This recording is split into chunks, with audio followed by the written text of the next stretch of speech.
नमस्कार, आप देख रहे हैं स्वदेश 24/7 न्यूज चैनल और मैं हूं आपके साथ निहारिका सिंह नागर। आइए एक नजर डालते हैं आज की खबरों पर। कैलाश शुगर फैक्ट्री को चालू कराने की मांग को लेकर विधायक पंकज उपाध्याय का आमरण अनशन 7वें दिन भी जारी रहा। आंदोलन के 7वें दिन प्रदेश कांग्रेस अध्यक्ष जीतू पटवारी कैलाश पहुंचे। उनके पहुंचने पर कांग्रेस कार्यकर्ताओं और किसानों ने जोरदार स्वागत किया। इस दौरान बड़ी संख्या में ट्रैक्टरों के साथ रैली निकाली गई और हजारों की संख्या में लोग आंदोलन स्थल पर पहुंचे। कैलारस में शुगर फैक्ट्री को लेकर चल रहा आंदोलन अब जोर पकड़ता जा रहा है। विधायक पंकज उपाध्याय के आमरण अनशन के 7वें दिन प्रदेश कांग्रेस अध्यक्ष जीतू पटवारी आंदोलन स्थल पहुंचे। सभा में क्षेत्रीय विधायक, पूर्व मंत्री और बड़ी संख्या में कांग्रेस कार्यकर्ता मौजूद रहे।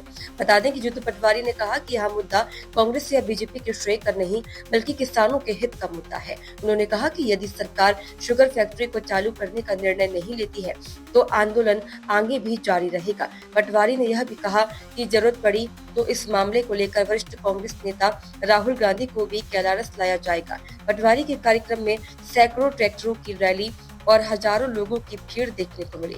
शुगर फैक्ट्री परिसर से लेकर MS रोड तक कांग्रेस कार्यकर्ताओं और किसानों की भीड़ नजर आई। इस बीच फैक्ट्री ट्रैक्टरों को रोकने को लेकर पुलिस प्रशासन और कांग्रेस पार्षद मोहित शुक्ला के बीच विवाद की स्थिति बन गई।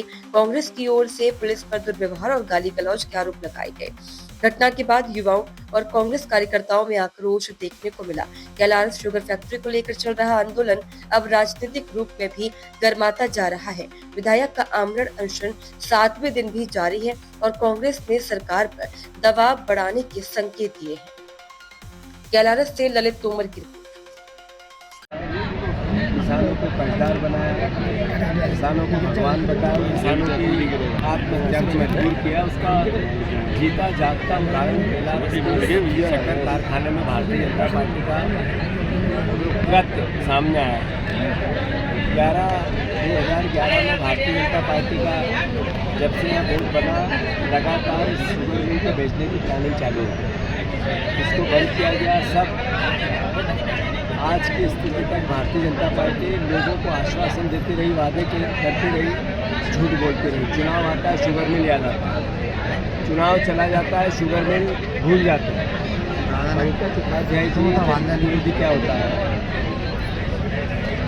अपने मतदाता को अपना माता पिता मानने वाला एक जनप्रतिनिधि पिछले 8 दिन से जिस तरीके से इस लड़ाई को लड़ रहे हैं, सारे हमारे शुगर मिल के आंदोलनकारियों के साथ मिलकर, समिति के साथ मिलकर जनता की लड़ाई लड़ रहे हैं। ये बड़ा कांग्रेस पार्टी के विचारों के साथ एक गर्व महसूस होता है। मैं फिर से ये लड़ाई निर्णायक लड़ाई है।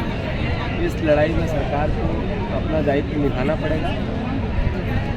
किसान के बेटों के पेट की लड़ाई है, कांग्रेस और बीजेपी की लड़ाई नहीं है। ये सत्ता और विपक्ष की भी लड़ाई नहीं है। ये लड़ाई किसी भी भाव से दुर्भावना की या श्रेय लेने की लड़ाई भी नहीं है। किसी को क्रिटिसिज्म करें और किसी को अच्छा बताएं, वो लड़ाई भी नहीं। ये लड़ाई सिर्फ किसान के बेटों की और पवित्रता से लड़ी जाएगी। इस धरती का भगवान है किसान, और भगवान की लड़ाई है। प्रदेश व्यापी आंदोलन किसान हमारे एजेंडे में सबसे ऊपर है और उसकी लड़ाई को MSP की बात हो, MSP की गारंटी की बात हो, मोदी गारंटी की बात हो या किसानों के खाद बीज, उसके फसलों के दाम की बात हो, हम हमेशा से लड़ते हैं। आज विषय है सिर्फ कैलारस का शुगर का।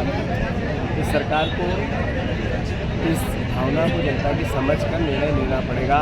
जब तक हम कृषि मंत्री अजय सिंह प्रेस करके उन्होंने कहा है, धन्यवाद उनको, उन्होंने प्रेस कॉन्फ्रेंस की, पर हम नोटंकी जनप्रतिनिधि का दायित्व क्या है? जनता की आवाज़ उठाना। अगर आप कर रहे हो तो आपका अभिनंदन है, आपका स्वागत है, पर लिख के तो दो।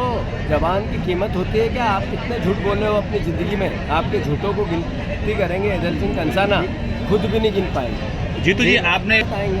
उन्होंने ही मुझे पंकज उपाध्याय जी के लिए जो मैसेज दिया और कहा कि क्या हाल है, 8 दिन हो गए, 7 दिन हो गए, मेरी जाके बात करा। वो भी धरने पे बैठे हैं इस वक्त। एक बात अभी आपने वो अंदर धरने पे बैठे हैं। युवा साथियों की, छात्रों की गूंज, शिक्षा का अधिकार, जो भारतीय जनता पार्टी ने जंतर मंतर पर अन्याय किया, उस अन्याय के खिलाफ इस वक्त जब हम बात कर रहे हैं, राहुल गांधी जी थाने के अंदर धरने पे है। समझ चुका है कि 6 बजे का आपने कर रखा है। पूरा मुरैना जिला कल बंद है, तब तक नहीं मानेगी तो फिर नए तरीके से इस पूरे आंदोलन की रूपरेखा बनाएंगे। और मैं मानता हूँ सरकार लिख के देगी तो धन्यवाद देने के साथ हम अनशन तोड़ेंगे।